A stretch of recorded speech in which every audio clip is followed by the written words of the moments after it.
What do you mean? What I said. Do you feel to have reached now a greater understanding of the world, or did you know more when you were young?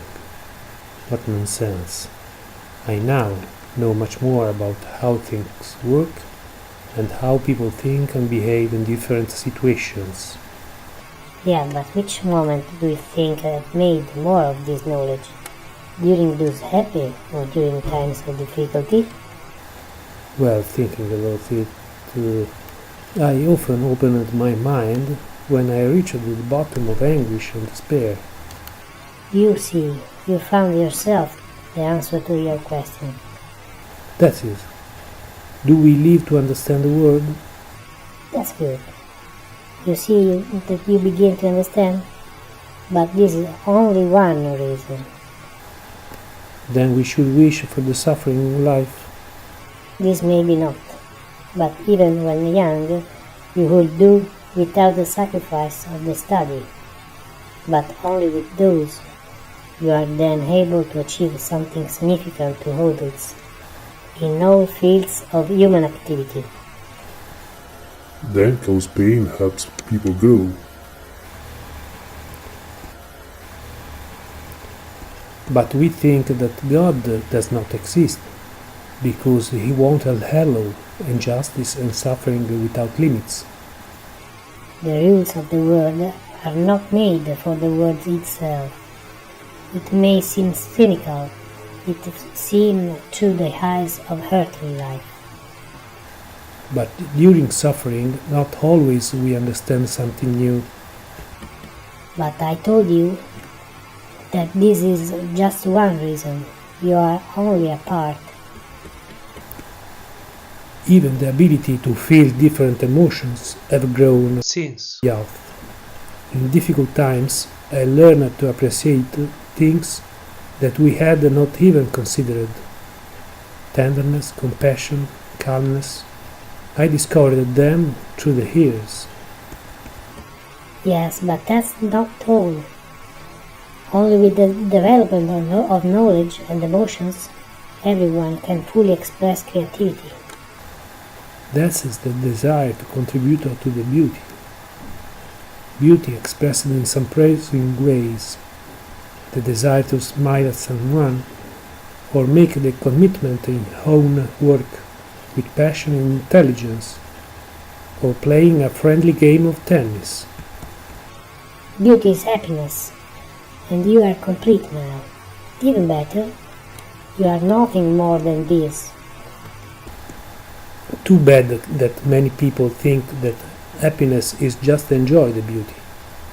Instead, a large part of happiness is making the whole part of beauty.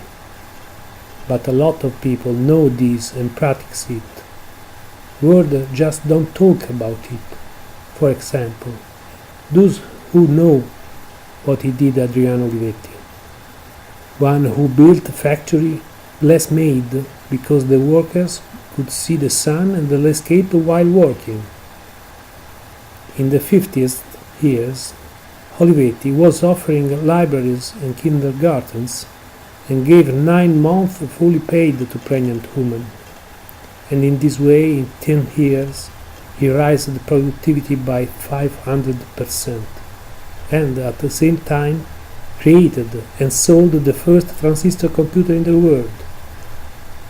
With one of these, the NASA designed the Saturn V rocket, the one used for the race to the moon. Or consider the lawyer Ambrosoli, that having to check the mafia bank accounts could be bribed. Instead, he chose to do his duty. He said to his wife, "You probably will have to grow alone, our children." And indeed, he was killed for his contribute to the beauty. We would need people like them here now to help us.